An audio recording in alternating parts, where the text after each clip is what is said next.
Ano nga ba ang tunog ng ulan? Para kay Teyang, ang pagpatak ng ulan mula sa bubong ng kanilang tahanan ay parang musika. Ngunit, biglang nag-iba ang pagtingin ni Teyang sa ulan at sa kanilang bahay nang makapunta sa bahay ng kanyang mga kaklase. Samahan ninyo akong tuklasin ang kwento ni Teyang sa ating tampok na kwento dito sa Mga Kwentong Chikiting. Ang kwentong ito ay pinamagatang Tik Tik Tikatik, kwento ni Chino Marlo M. Sayuno at guhit ni Bertha K. Marie S. de Mesa. Tik Tik Tikatik. Tuwing tag-ulan, masayang nanonood si Teyang sa mga nagsasayawan at nagtatalo ng patak sa mga dahon ng santol.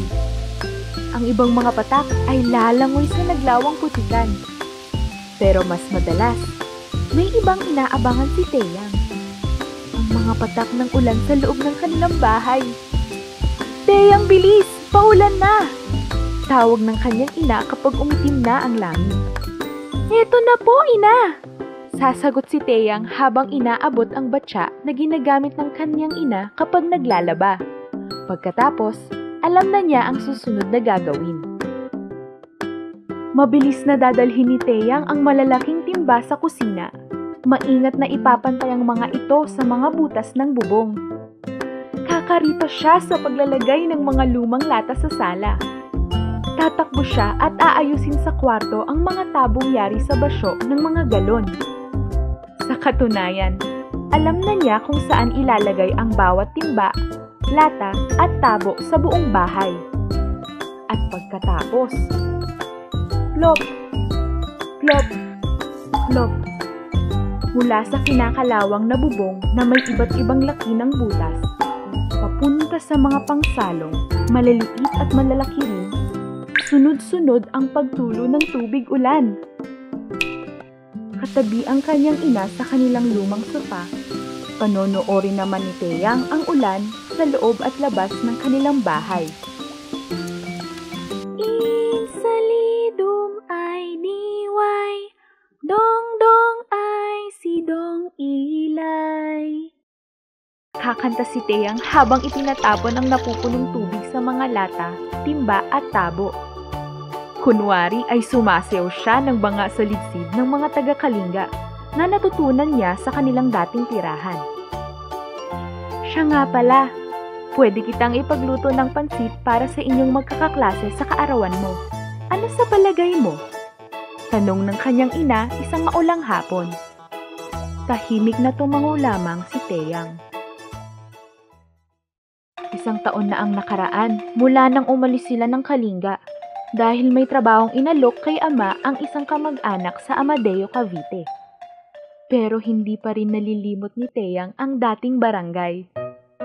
Mas malamig ang mga umaga sa bundok at kinikiliti ng hangin ang kanyang mga balahibo. Gayunpaman, may dala pa ring init ang araw sa balat. Tinutunaw ang antok sa bawat manggagawa at bawat bata sa pagsikat nito. Maagang lalabas si Teyang sa kanilang bahay na binayon. Maghihilamos sa daram ng tubig at magtatawag na ng mga kalaro. Anminis-sinis! Ito ang tunog ng mga patak ng ulan habang naglalaro at dumadaustos sa bubong ng kanilang bahay. Ibang-iba ang mga bahay sa kanilang bagong bayan kaysa sa Kalinga.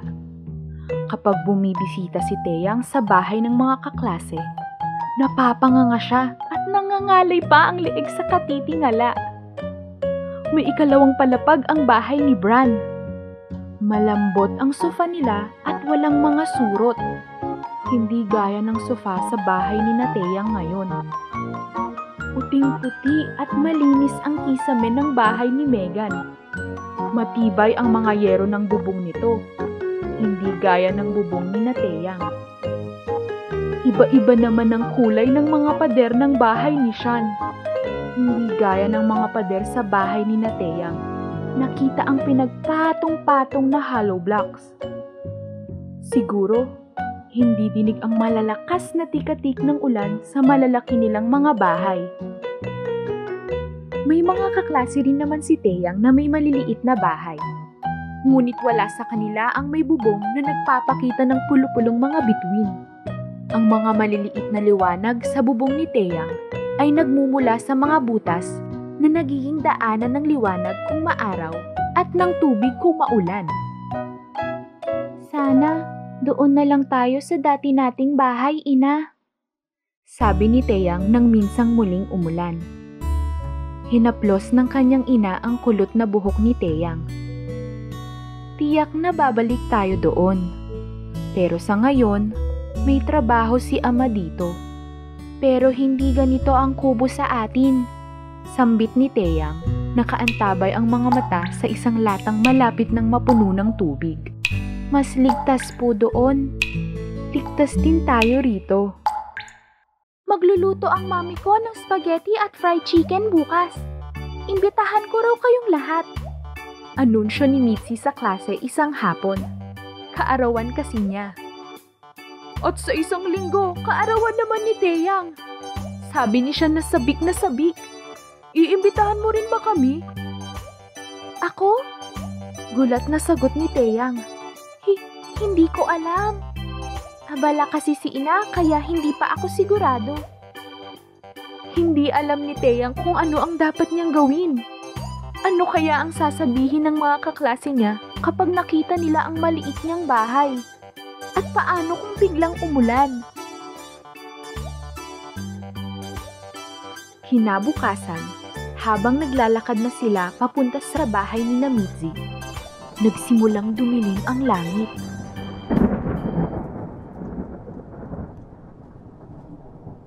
Ayos ka lang ba, Taeyang? Tanong ni Bran.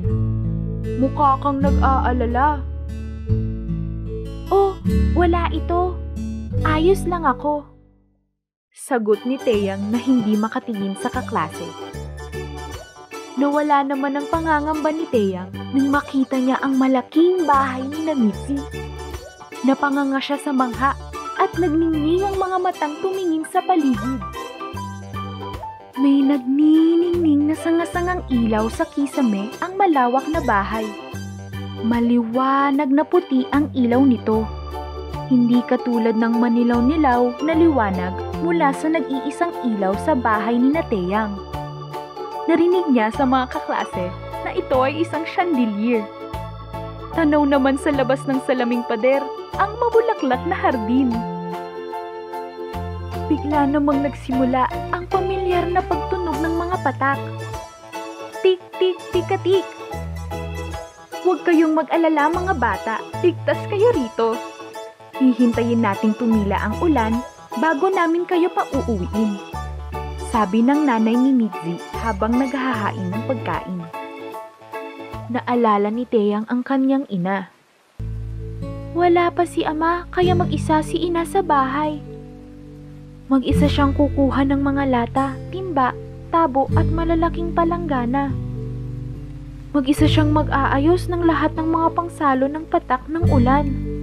Sabi ni Taeyang sa sarili. Parang hindi na nakamamangha ang malaking bahay ni Mitzi. Ang tanging nasa isip ni Taeyang ay ang makasama at mayakap ang kanyang ina habang nanonood ng pagpatak ng ulan sa loob ng bahay nila.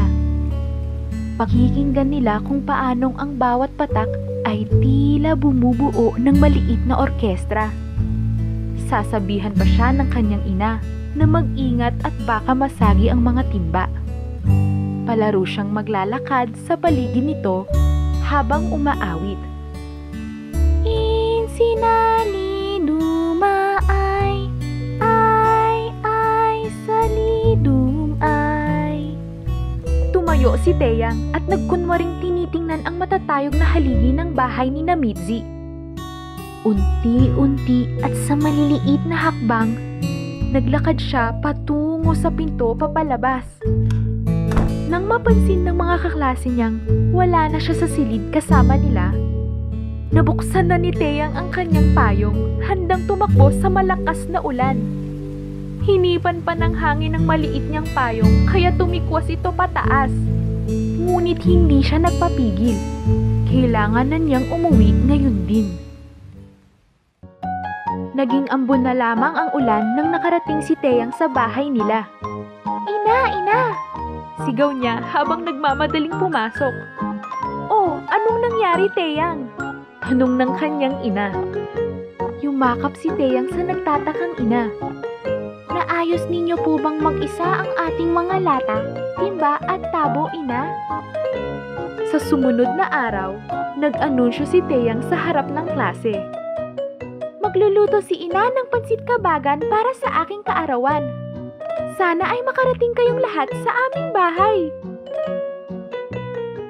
Insalidum ay diway, dongdong ay sidong ilay. Insinaliduma ay salidum ay. Ang kantang ito mula sa Kalinga, na karaniwang inaawit tuwing may kasiyahan, ay isinasabay sa pagsasayaw ng banga sa litsid. Nang makita ni Teyang ang mga pangsalo ng tubig mula sa kanilang bubong, naalala niya ang mga banga na binabalanse ng mga babae sa kanilang tribo gamit ang ulo. May lamang tubig ang bawat palayok habang binabaybay nila ang kabundukan. Ang sayaw na banga ay nagpapakita ng ganda sa kilos ng mga babaeng taga-Kalinga at ang kanilang tikas sa pagbabalanse ng mga banga. Ang sayaw ay hahantong sa salitsid. Ang sayaw ng ligawan. Titipunin ng mga kababaihan ang mga banga at babalansihin ng isang dalaga ang patong-patong ng mga banga habang nakikipagsayaw sa isang lalaking mandirigma. Sa mga tribo, sinasayaw rin ito ng mga pinakamahalagang tao tuwing may kasiyahang pangkomunidad. At dito nagtatapos ang kwento ng Tik-Tik-Tikatik. O mga bata, may natutuhan ba kayo sa ating kwento ngayong araw? Ibahagi ninyo sa comment section.